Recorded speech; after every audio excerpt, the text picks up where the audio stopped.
It's good morning for me, everyone, and but you may watch or listen to this at any time of the day or night, as I realise. I want to talk to you today, starting with T.S. Eliot, a quotation I've used many times, but it's becoming more pressing on me. The lines from Choruses on the Rock: "Where's the wisdom we have lost in knowledge? Where's the knowledge we've lost in information?" We now hear people say they're in the knowledge industry all the while, and that's the booming area. But it's not knowledge, it's information in most cases.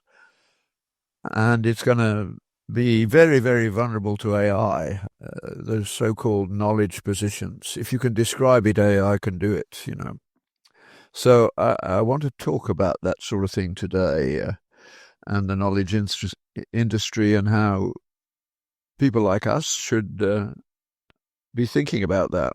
And I want to go back to start to Leo Strauss, writing in 1948.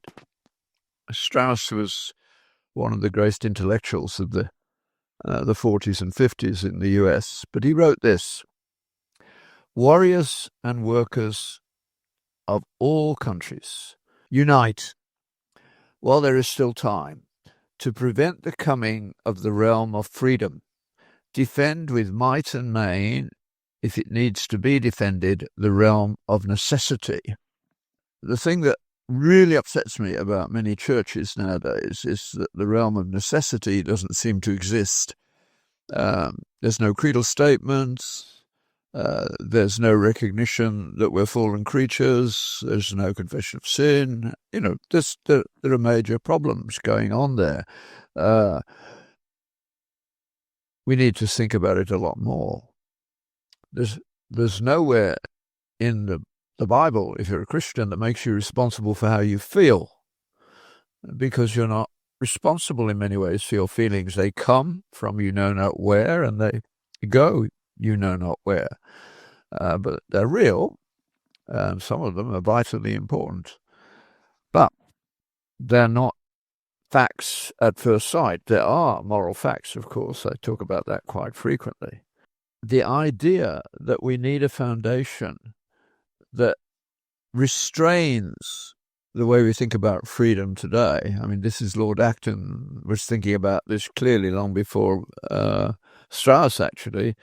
Freedom is not the freedom to do what you wish, but the freedom to do what you ought. A society with no oughts is doomed. It cannot last for long. The only thing that it can do is end up with a tyranny of some sort. Again, I'm always I repeat, when somebody says something really well and it gets to me, you're going to hear it several times until you write it down yourself, you know it, and you start to use it with the people around you, and then they stop and think because they realize they're listening to something that's well thought out.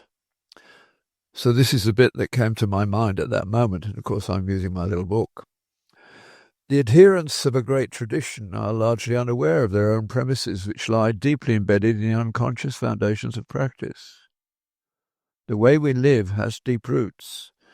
If the citizens are dedicated to certain transcendent obligations, and particularly to such ideals as truth, justice, charity, and these are embedded in the tradition of the community to which allegiance is maintained, a great many issues between citizens and all, to some extent, can be left and are necessarily left for individual consciences to decide. The moment, however, a community ceases to be dedicated through its members to transcendent ideals, it can continue to exist undisrupted only by submission to a single centre of unlimited secular power." That's Michael Polanyi. This week I saw some videos of my own city, Birmingham, where the failure of that consensus of how you should behave led to riots between the radical Muslims and everyone else, because they do not share our idea of what is to be the norm, what is to limit our freedoms. They limit freedoms in a very different way, and it produces a Muslim society. The women would tell you about that more easily than anyone else. But Sharia law is a way of providing a framework where everybody knows what's going to happen. We had one which, as Polanyi understood, had reached the stage of being largely unspoken, unthought about. It was simply there because Christianity's been around for 6 centuries more than Islam, and it had totally formed the Western world. And of course, Christianity immediately acknowledges that its roots lie in Judaism. So it's not just 2,000 years; it's 4,000 years or more. That's a long while.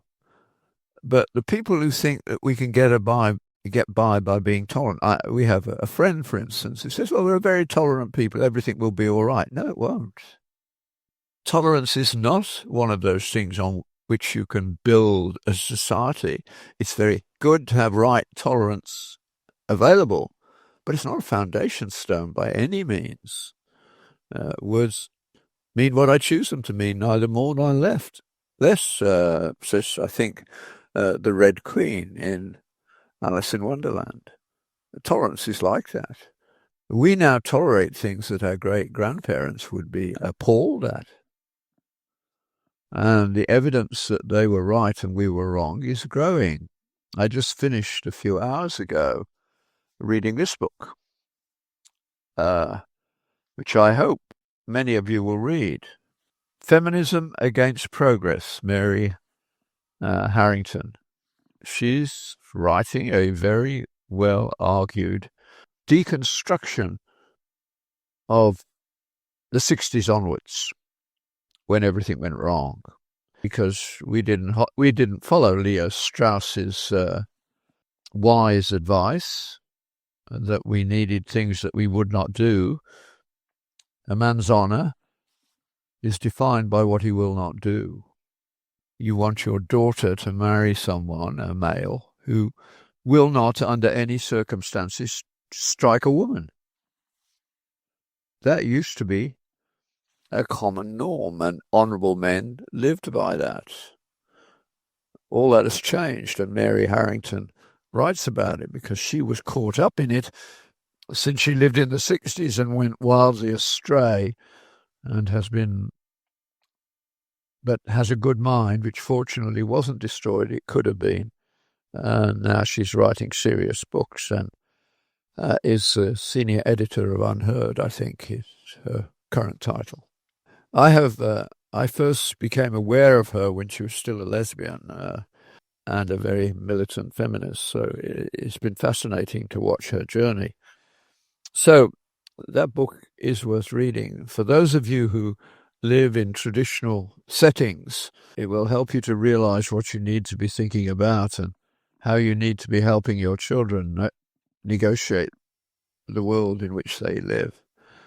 Always come back to the data. We have to teach our children how to think more clearly when we're not doing a good job of that at all.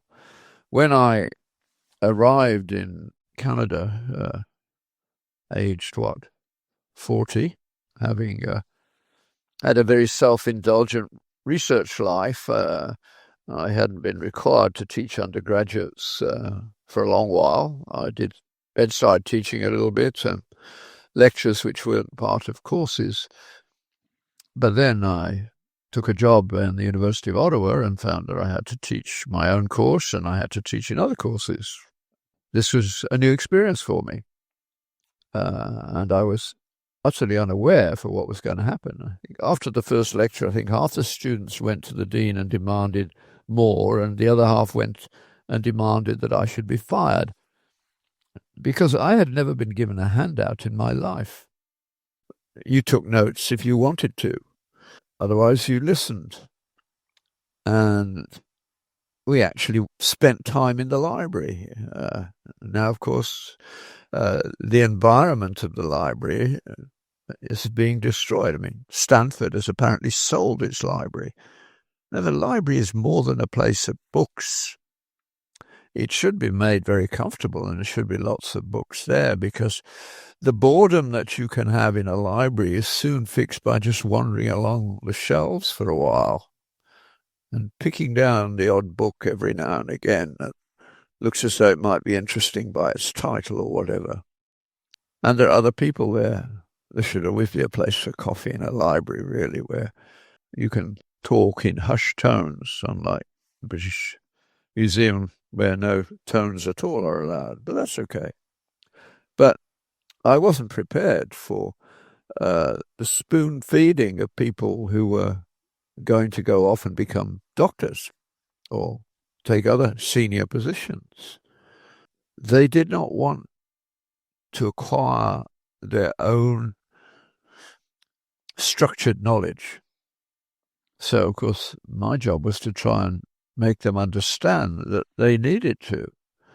And I would often quote the T.S. Eliot lines that I've quoted and say, in the case of medicine, a medical student like you is transient information, because you listen to this lecture, and because I'm forced to give you a handout, the more obsessive of you actually learn every word of it, but only put it in short-term memory and never attempt to work out what its implications are. So that's what a medical student is, a lot of undigested information from a course that is almost invariably totally overloaded with stuff that you can't possibly remember in most cases. The sense that we could give a few lectures that give you a perspective without making minute memorization part of it. But there's a whole bunch of students now, particularly from some cultures, who really want it to be very rigorously defined so they can learn it and then demand that they get grades which move them into positions for which in many cases they're entirely unsuited. The information period of university education, disastrous. It becomes knowledge when you become a resident and you start to have to make decisions about patients that you're responsible for. And at that point, knowledge takes on an entirely different level of understanding. An example will probably help. I remember many years ago in Africa, walking down to the hospital, and there was a very distinct smell, which I had never smelt before, but the missionary doctor said, "We have cholera." Cholera can be diagnosed at 50 yards with your nose in many cases. It's a uniquely nasty smell. And there were a lot of patients, and the hospital's capacity to provide intravenous fluid at the appropriate rate was distinctly limited. It couldn't be ramped up that fast.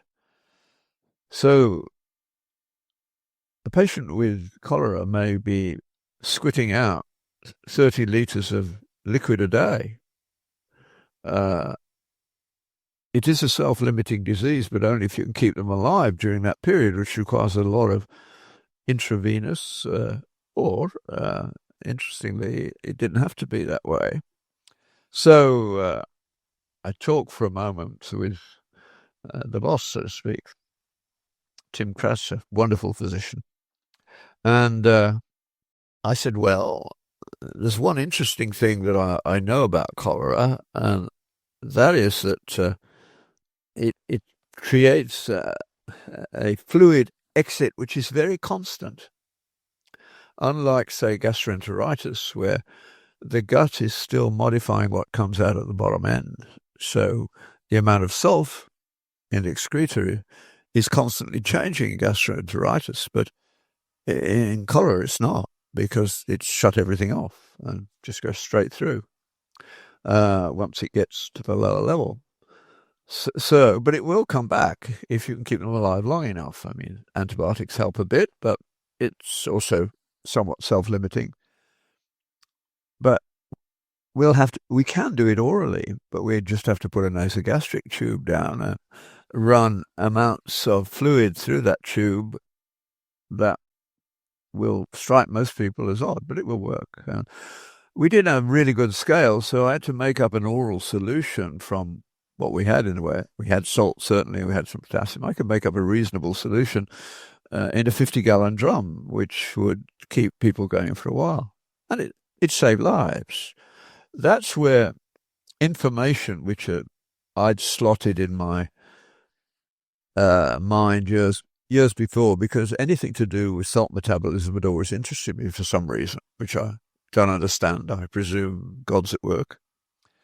And we saved lives.